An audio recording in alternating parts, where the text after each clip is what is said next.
Hey everybody, Paul and Fiona, and today, once again, we are here to Stop the foolishness. So we have a really interesting, fun topic of discussion. It's a part of our journey, as you know. My parents are from Belize, and we were born and raised in America.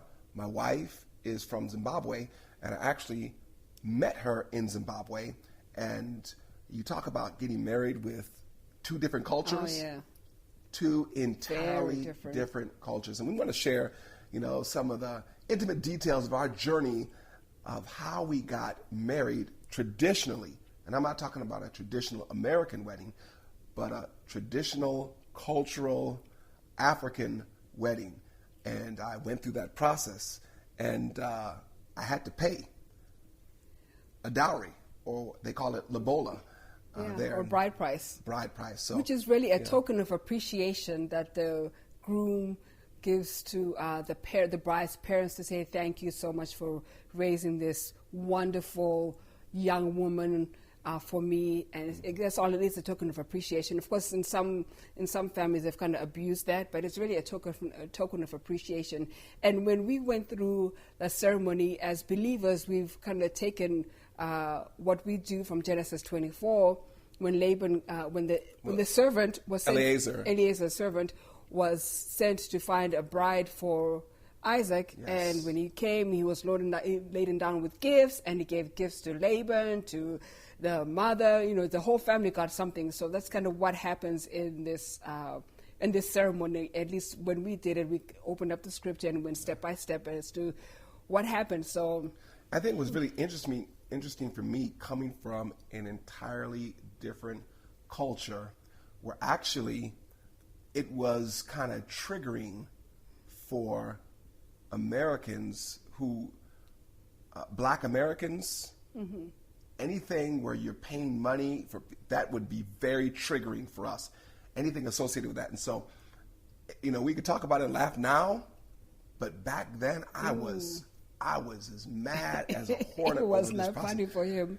There was, it took me years to get over it and really understand the richness, and to see maybe some things that might be a deficit in our culture and some of our communities, because some of these things are not understood.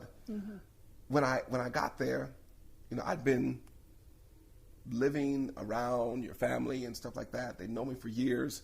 I was there for about 2 years on and off. I was pastoring.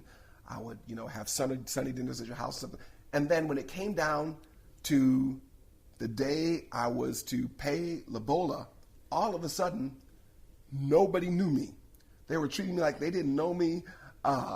And I looked, you see all the men, they were sitting down and they were all angry. Well, again, think about it. When Eliezer went to Laban, and they didn't know who he was, so he kind of introduced himself and go through the whole process. So we kind of, in that moment, I understand it now. In that moment, we don't know you. Who are you? What are you here to do? Where is the love of Jesus? That's what I want to know. This is all the traditional parts, because Now I'm looking at it now as a father, and I understand in a way I did not understand. I was taking someone's daughter, and just thinking we could use some of that in our culture. What if, as a young man would interact with a girl, he starts to think about the strong men that are a part of her family, that she has backup and support and covering.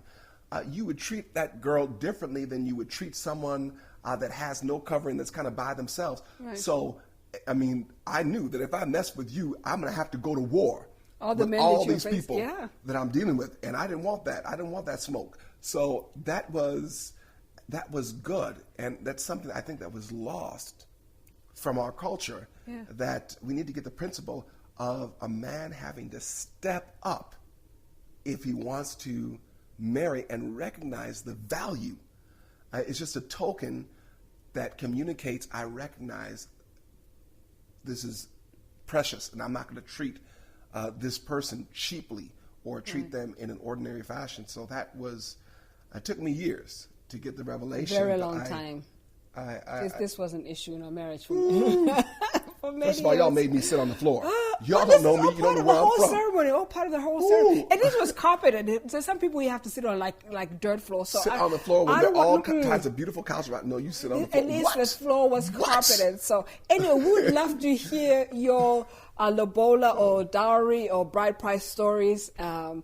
Those of you who've gone through. See, it makes sense to me now, because now anyone comes to my daughters, they're going to have to earn respect. You earn the right to sit down at the table. So I get it now. Right? Okay, thank you. I get it now. It all makes sense. But anyway, Revelation's progressive, you know. We would love to hear your stories or even your thoughts about this. Of a deal. Really, that was... I should go back and tell my father, we need to do this all over again, because seriously. Well, thank you for joining us today. We encourage you to like, comment, and share, subscribe to our YouTube channel, and we want to hear from you. Follow us on social media as well. Look forward to hearing from you.